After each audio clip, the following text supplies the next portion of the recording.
Joining us now live in studio, Pollster and Maslansky and Partners President Lee Carter. Lee, great to see you. Great to see you. One, are you surprised? And two, does this translate into enthusiasm among voters come November? I think it does. I think there's a lot of interesting things to look at in the polling in the aftermath. One is 4 in 10 Republicans say they are more excited about voting for Donald Trump today than they were just last week. 25% of these donations that came from individuals they say came from first-time donors. So that's people who are coming off the sidelines, have known him for a long time, and are like, enough is enough.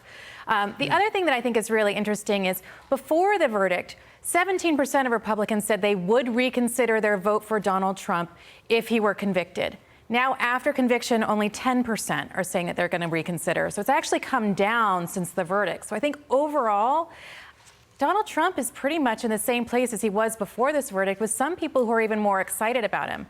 I don't think this is going to be, I think we've seen some polls say that there's a slight dip. I think it's going to be temporary, and I think you're going to see more people excited about supporting him than they ever have been before. So you're the poll watcher, and you know how to interpret these. There's other kinds of polls in the world you can watch, like a guy shows up at a UFC event and 18,000 people go nuts about it. Or, you know, I don't know how I feel about TikTok, but he gets on TikTok and he triples Biden's follower count in like one day.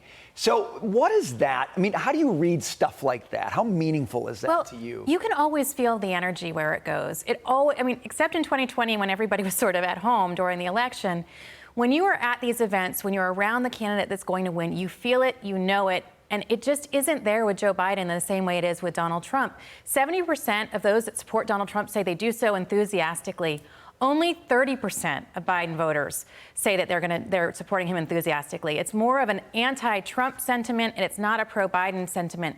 What that means is there's a lot of people who are going to go out and vote enthusiastically for Donald Trump, and there's a lot of reasons why people might give that they don't go out and vote for Joe Biden. Now, we still have a long ways to go. A lot can happen. I think the Democrats probably do have a strategy around abortion, but I'm not sure that's going to be able to surmount or overcome the kind of momentum and enthusiasm people have for Donald Trump in this moment.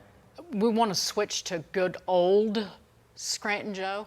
While the president claims he's a champion for the working class, a recent poll shows that voters without college degrees are increasingly shifting away from Joe Biden. According to a Reuters Ipsos analysis, Biden's support among voters with no college degree is down 10 points from where it was in 2020.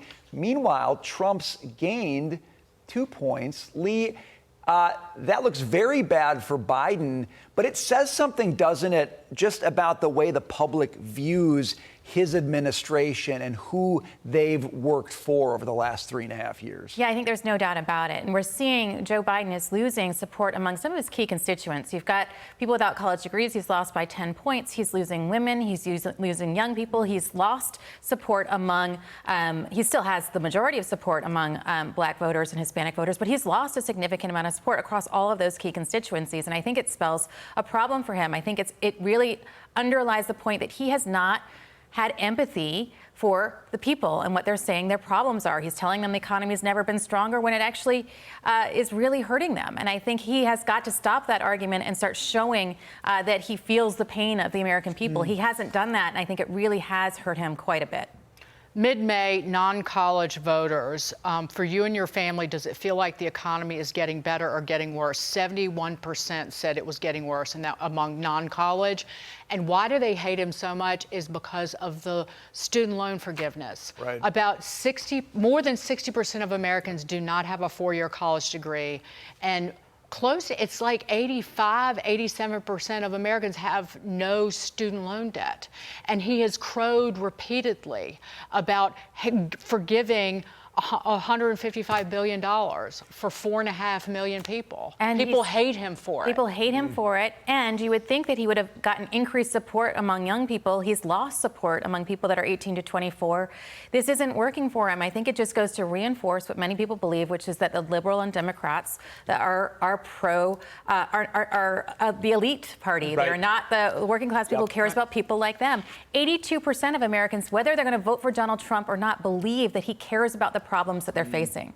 It's a very, very big difference than what you're seeing about how people feel about Joe Biden. Thank you, Lee. I call them elitoids now. Thank you, Lee. Thank you. Lee. Not you.